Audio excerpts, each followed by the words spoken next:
Halo, assalamualaikum warahmatullahi wabarakatuh. Salam kenal, semoga sehat selalu. Teman-teman, pada video kali ini kita akan membahas perbedaan antara pipa polyethylene crosslink atau pipa PEX dengan pipa HDPE atau pipa PE ya, polyethylene. Ini contoh pipa PE ya, potongannya. Jadi identis ya. Pipa PE untuk air bersih itu warnanya hitam, tapi berdasarkan standar boleh warna biru dan hitam ya. Tapi kalau warna hitam itu listnya biru ya, berdasarkan standar ya, untuk identitas air bersih. Nah, sedangkan pipa polyethylene crosslink ya, ini pipanya fleksibel ya. Nah, pipa polyethylene crosslink ini ya teman-teman, jadi berfungsi ada dua ya. Yang pertama ini untuk instalasi air bersih ya, kita lihat fleksibel. Terus yang kedua untuk instalasi air panas. Nah ini ya teman-teman ya, fleksibel juga. Nah seperti yang terpasang di dinding ya, di working board ya, ini yang untuk air panas. Nah sedangkan HDPE sendiri itu hanya untuk instalasi air dingin saja yang HDPE ya. Nah kalau dari tingkat fleksibel, lebih fleksibel pipa PEXA ya. Ini yang di tangan saya ya, yang warna merah maupun yang warna biru, fleksibel ya. Ini radius bendingnya itu maksimum di 6 kali diameter pipa. Tapi kalau pipa HDPE ya, nih maksimum bendingnya itu 18 sampai 20 kali diameter pipa. Jadi kalau kita lihat dari ukuran tersebut ya, ukuran bending tersebut, pipa polyethylene crosslink lebih fleksibel daripada pipa HDPE ya, atau pipa PE polyethylene. Nah pipa PE ini atau pipa HDPE di pasar kita itu terdiri dari beberapa macam pressure nominal ya. Yang pertama itu bisa mulai dari PN8 ya, PN8 pressure nominal 8 maksudnya, terus pressure nominal 10 atau PN10, terus PN12,5, bahkan ada yang PN16 dan PN20.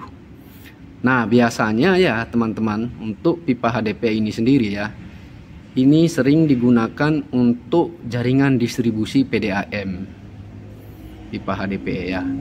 Kalau pipa PEX ya, kalau pipa PEX ini sering digunakan untuk instalasi di dalam gedung.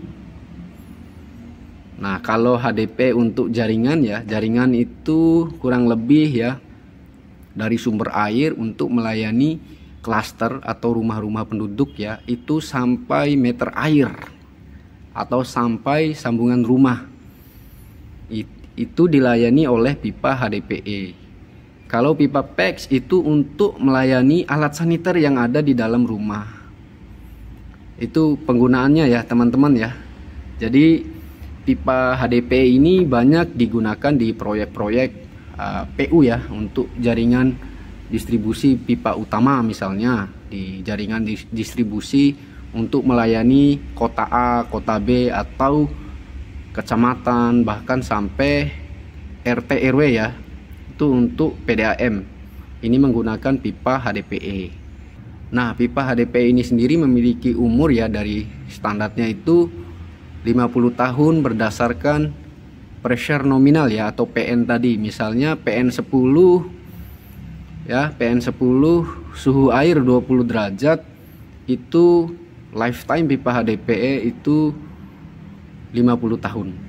Nah, makanya ya teman-teman, untuk informasi di sini pressure nominal ditentukan pada suhu air 20 derajat Celcius dengan nominal pressure yang disematkan pada pipa tersebut ya, teman-teman ya. Nah, sama halnya dengan pipa PEX ya, pipa polyethylene crosslink ya, pipa PEX ini sama halnya ya, PN12,5. Ya sama, menentukan pressure nominalnya itu dari suhu air 20 derajat. Walaupun ini pipa air panas ya, misalnya itu tetap untuk menentukan PN-nya itu di temperatur 20 derajat Celcius. Nah, itu teman-teman ya untuk pipa PEX dan pipa HDPE. Nah, kalau pipa HDPE teman-teman, ini standarnya ada ya SNI, berdasarkan SNI 4829. Kalau saya nggak salah ya teman-teman. Jadi standar SNI. Kalau pipa PEX ini masih standar luar ya, masih ngacu ke EN, European Norm.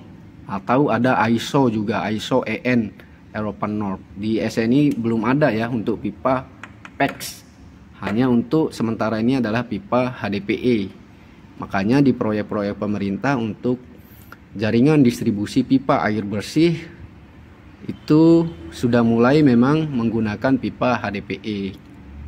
Tapi teman-teman ya, untuk informasi, di negara-negara yang maju ini pipa HDPE ini sudah dipakai untuk instalasi pembuangan, sistem pembuangan. Misalnya air limbah, air kotor itu sudah menggunakan pipa HDPE atau High Density Polyethylene. Nah, HDPE di pasar Indonesia itu bentuknya ada yang bentuknya gulungan ya kemasannya, roll, ada yang bentuk batang. Itu untuk kemasan di pasar Indonesia. Nah, sistem penyambungan pipa HDPE ini ada beberapa ya. Yang pertama itu sistem dengan mechanical joint ya teman-teman ya. Terus yang kedua sistem butt fusion. Terus yang ketiga sistem electrofusion. Nah, ini ada beberapa macam sistem ya. Cuma memang yang banyak digunakan di Indonesia adalah dengan menggunakan butt fusion dan mechanical joint untuk diameter kecil ya, diameter kurang lebih 2 inch ke bawah atau diameter 63 ke bawah ya. Itu menggunakan sistem sambungan dengan mechanical joint atau compression. Nah, 63 ke atas ya, ke atas itu bisa sampai diameter 315 250 mili ya. Ini dalam mili ya teman-teman ya untuk ukurannya. Untuk ukuran diameter pipanya itu dalam mili ya. Itu menggunakan sistem koneksi butt fusion. Nah, sistem koneksi butt fusion itu ya, pipa ke pipa tanpa fitting, langsung di butt gini ya teman-teman ya, seperti di video ini langsung disambung gini.